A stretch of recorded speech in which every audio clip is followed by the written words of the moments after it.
deteriorating between China and the United States, with Beijing declaring it's prepared to go to war with America.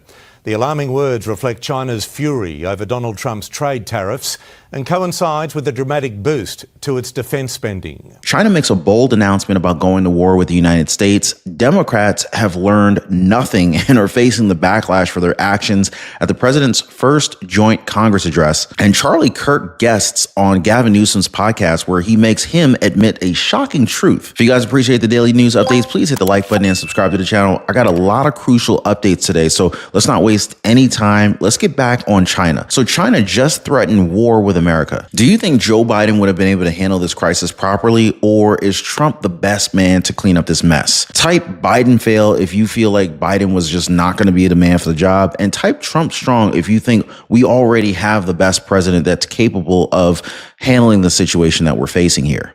China said yesterday that they're ready for any kind of war with the U.S. Because of these tariffs that have been placed on them. Can you speak to how the administration is planning on responding to that? Well, I think Secretary Hegseth has responded to that this morning. He said that America will always be prepared to defend itself, especially under the leadership of this president in the Oval Office. And that certainly remains true. Again, when it comes to tariffs, the president has been very tough on China, not just now with 20% and more with the reciprocal tariffs that will hit on April 2nd.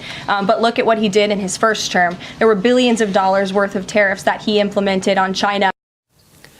White House Press Secretary Caroline Leavitt responding to China's increasing aggression following President Trump's tariff plan going into effect this week. A Chinese Foreign Ministry spokesperson says, quote, if war is what the U.S. wants, be it a tariff war, a trade war, or any other type of war, we're ready to fight till the end. They added that exerting extreme pressure on China is the wrong target and the wrong calculation, advising that we should put away our bullying face and instead return to dialogue and cooperation. Their spokesperson was asked about what they meant when they said any other war. They pointed to the U.S., and if we intended to damage any of China's interests, their top foreign policy official, Wang Yi, also called us out and called the U.S. as two-faced. The tariffs from President Trump stems from him wanting China to do more to stop the flow of the deadly opioid fentanyl into the United States. Wang, on his end, claims that the fentanyl issue is the responsibility of the U.S.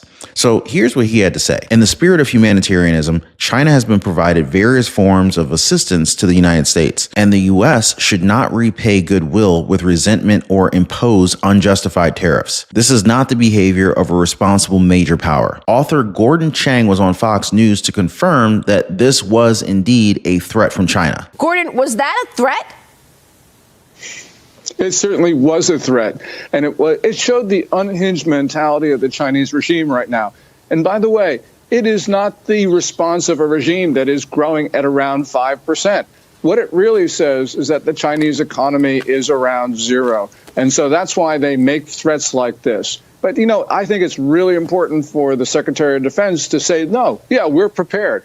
Because China's form of diplomacy has always been intimidation. That's especially true under Xi Jinping. And we need to say we're not intimidated. Well, look, China announced it's increasing its defense budget by 7.2% this year, totaling $245 billion. The Communist Party also reportedly building a huge nuclear-powered aircraft to rival the biggest ship in America's fleet. President Trump announced the creation of an Office of Shipbuilding to bring commercial and military building back to the United States. Watch this. To boost our defense industrial base, we are also going to resurrect the American shipbuilding industry, including commercial shipbuilding and military shipbuilding. We will create a new Office of Shipbuilding in the White House and offer special tax incentives to bring this industry home to America where it belongs. We used to make so many ships. Tensions seem to be pretty high between our countries, although I'm guessing that we're not bound to see a full-blown war anytime soon. Hopefully. The tariff wars, on the other hand, are well underway, with fentanyl being at the forefront of it all. Now, moving on, guys, I want to talk about the despicable behavior that Democrats showed recently. And I got to give a lot of credit to Fox News because they went in and they asked these people about their actions. And they couldn't be bothered to clap for anything that the president said during their joint Congress, even things that weren't even partisan at all. Senator, how's it going?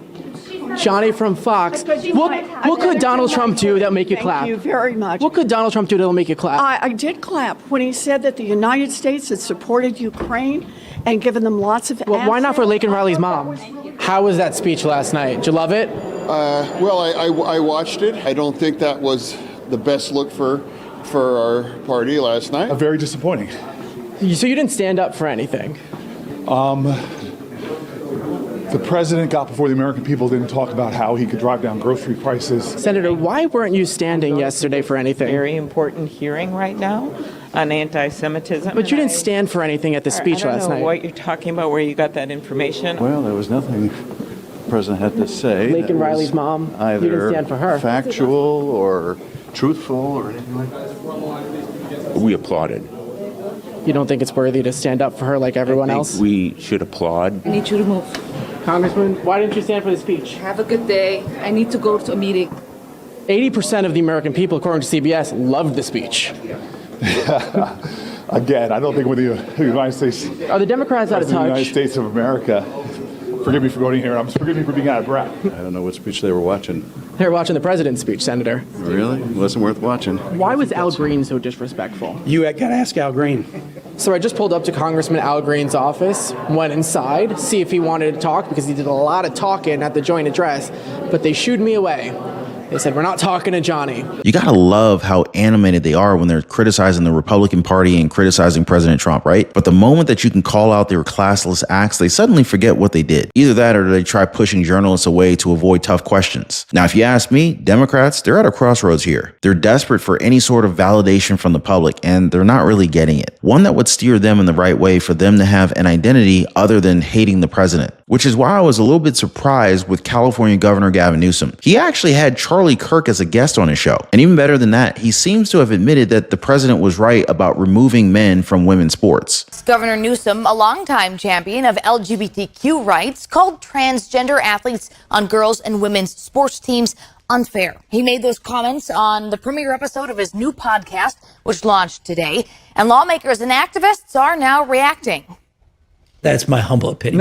In the first episode of his new podcast called This is Gavin Newsom, the governor spoke with conservative activist, author, and media personality Charlie Kirk. It's easy to just call it kind of a book ban. Kirk brought up the topic of trans athletes in high school girls' sports and asked the governor if he'd do anything about it. Would you say no men in female sports? Well, I think it's an issue of fairness. I completely agree with you on that. Newsom then added more context to his position. There's also a humility and a grace that these poor people are more likely to commit suicide, have anxiety and depression. And the way that people talk down to vulnerable communities is an issue that I have a hard time with as well. So both things I can hold in my hand. State lawmakers on both sides of the aisle tell us they're surprised by Newsom's remarks. We've been saying this for years, and I'm stunned today he's actually admitted it. But I just don't know if it's genuine or not, because he's not just some political commentator, he's the governor. So he's actually has the ability to change this policy, and I don't think he's going to change the policy. Now, the most amazing part of the story is what Gavin Newsom is saying actually makes sense. And I'm guessing that a lot of conservatives agree with him as well. But the moment that a liberal finally says something sensible, he faces backlash, which tells you everything you need to know about what's wrong with being woke. And I'm guessing that Gavin Newsom's comments will spur an entire civil war within their own party. But we have to address that saying the truth doesn't mean you're speaking down to anyone. All you're doing is stating facts. And if you're hurt by the truth, then it's probably more on you than Newsom. But here's my question. Do you think that Gavin Newsom is taking a more moderate stance because he's running for president by 2028? Now, I want to link you to a previous live stream I did. I covered the shocking news that President Trump just got backstabbed by one of the very people that he picked for the Supreme Court. Make sure you guys check that video out next. It's going to cost American taxpayers a lot of money. As always, appreciate y'all hitting the like button and subscribing to the channel. We'll see you next time.